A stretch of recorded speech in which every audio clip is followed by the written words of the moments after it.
ADHD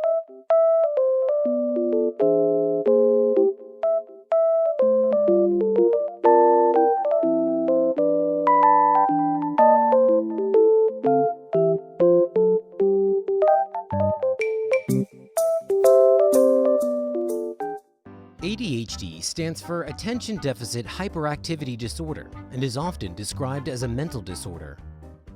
Children with ADHD have trouble paying attention, are hyperactive, and often have difficulty controlling their behavior. It is estimated that it affects around 5% of all children aged 3 to 17 globally, and that for every girl, around 3 boys are diagnosed with it. To understand how it affects children in school, let's look at the story of Leo, a 12-year-old boy who goes to school with the best intentions but struggles hard to succeed. Attention deficit is his biggest problem. Leo gets distracted so easily. It happens even when he tries his hardest to focus. He often realizes that he has suddenly zoned out and has spent the last 15 minutes thinking about something entirely different. Just the tiniest thing can get him off track. To him, it feels like his brain is broken. He is also forgetful. Books and homework are often left at home, and if he doesn't miss an assignment, he often loses it somewhere or forgets to turn it in. His grades are terrible, and some teachers are beginning to think that he is a lost case. Then there is his hyperactivity. When they have to do group work, he is restless and has trouble staying focused. Staying calm and listening while others speak can completely drain him, making any normal conversation a serious challenge. To him, it feels like there is no capacity left in his brain to deal with all the input that needs to be processed. He then feels angry about not being able to follow along. To help cope with his hyperactivity, he likes to keep his hands busy all the time. Last, there is his impulsive behavior. He often cannot refrain from saying things that come to his mind. Sometimes he tries hard to control himself, but then just blurts out and interrupts others. His classmates find this annoying.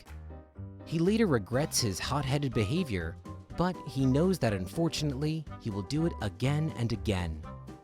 It seems to him that he can't learn from his mistakes. Teachers get frustrated trying to get him to behave.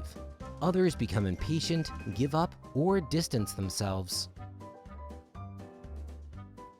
After he is diagnosed and receives support through concrete steps, things begin to get better. At school, he is seated next to a supportive student in the front row of the class. He gets a notebook that lists all his assignments to help him remember. And to make homework easier to track, he receives it for all subjects only once a week. To relax, he is allowed to use fidget objects during lessons and take short breaks when needed. After school, he practices speaking and listening routines with a specialist.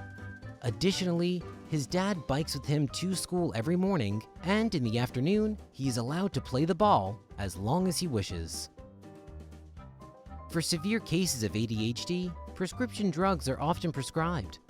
Before that happens, children like Leo need to undergo a professional, age-appropriate diagnosis by a child psychologist who will try to look below the surface. ADHD could just be the tip of the iceberg. The root cause might be drama at home, bullying at school, poor sleep, or the wrong diet. Sir Ken Robinson told the story of Gillian Lynn, an 8-year-old girl that was said to have a learning disorder.